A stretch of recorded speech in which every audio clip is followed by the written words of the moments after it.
ഇവിടെ പുതിയ സർക്കാർ വന്നിരിക്കുന്നു. ആ സർക്കാർ ഈ പദ്ധതിയുമായി മുന്നോട്ട് പോകാൻ നയപരമായി തീരുമാനിച്ചാൽ മാത്രമേ ഈ പദ്ധതി കേരളത്തിൽ നടപ്പാവുകയുള്ളൂ.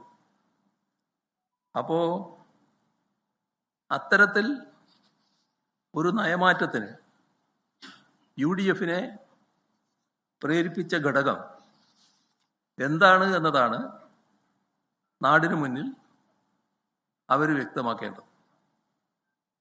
കേന്ദ്ര സർക്കാർ ഇതുമായി ബന്ധപ്പെട്ട് എന്തെങ്കിലും പ്രത്യേക അറിയിപ്പ് സംസ്ഥാന സർക്കാരിന് നൽകിയിട്ടുണ്ടോ?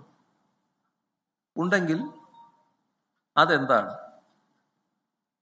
പദ്ധതിയെ അതിനിശിതമായി എതിർത്ത UDF ഇപ്പോൾ ആ പദ്ധതി അംഗീകരിച്ച് നടപ്പാക്കാൻ തയ്യാറായി മുന്നോട്ട് വരുന്നതിൻ്റെ ഉദ്ദേശശുദ്ധി അവർ തന്നെ വിശദീകരിക്കേണ്ടതാണ്.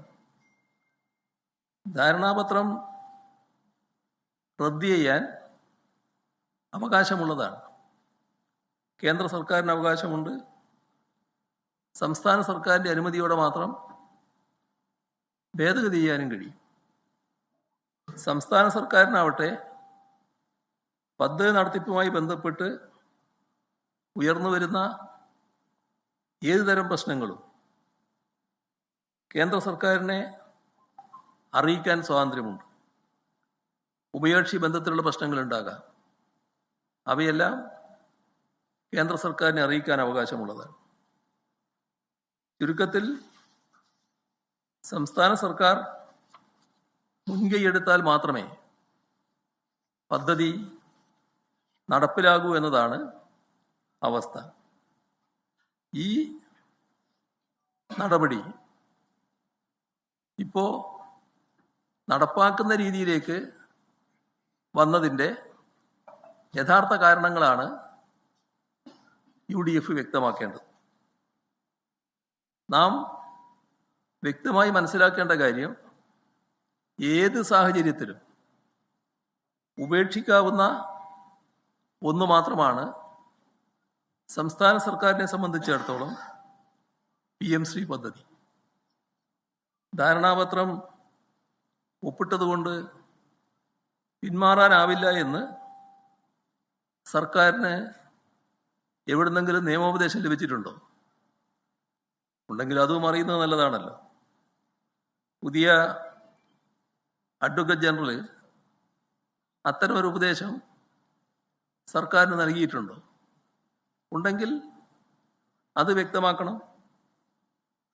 കേരളത്തിന് PM-ശ്രീ പദ്ധതിയുടെ ഭാഗമായി പണം ലഭിച്ചു എന്ന് മുഖ്യമന്ത്രി പ്രസ്താവിക്കുന്നതായി കണ്ടു.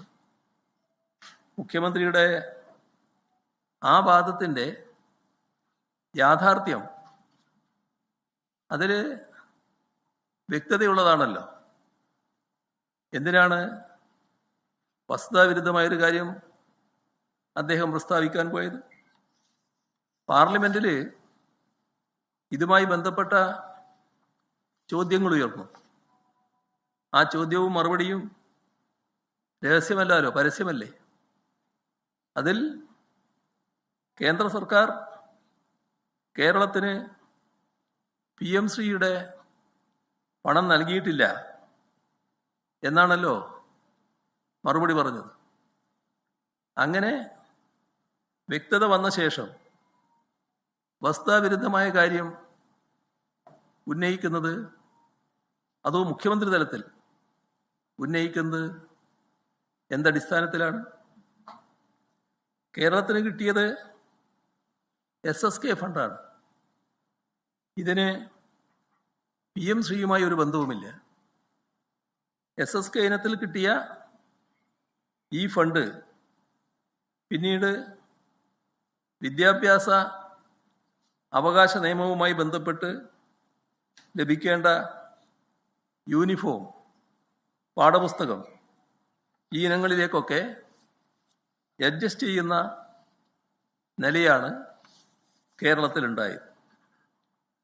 അപ്പോൾ കുറച്ചുകൂടി വ്യക്തമായി പറഞ്ഞാൽ PM-ശ്രീ ധാരണാപത്രപ്രകാരം സംസ്ഥാന സർക്കാർ ചെയ്യേണ്ട നടപടിക്രമങ്ങളുണ്ട്.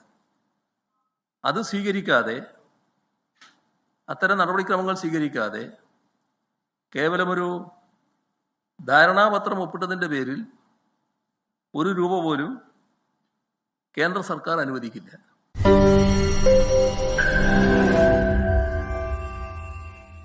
ലോകത്തെവിടെയായാലും ഏത് സമയത്തും 24 വാർത്തകളും ഓഗ്മെന്റഡ് റിയാലിറ്റി പാക്കേജുകളും എക്സ്പ്ലെയിനറുകളും വിശദമായി കാണാൻ ഞങ്ങളുടെ യൂട്യൂബ് ചാനൽ നിങ്ങൾക്ക് സബ്സ്ക്രൈബ് ചെയ്യാം.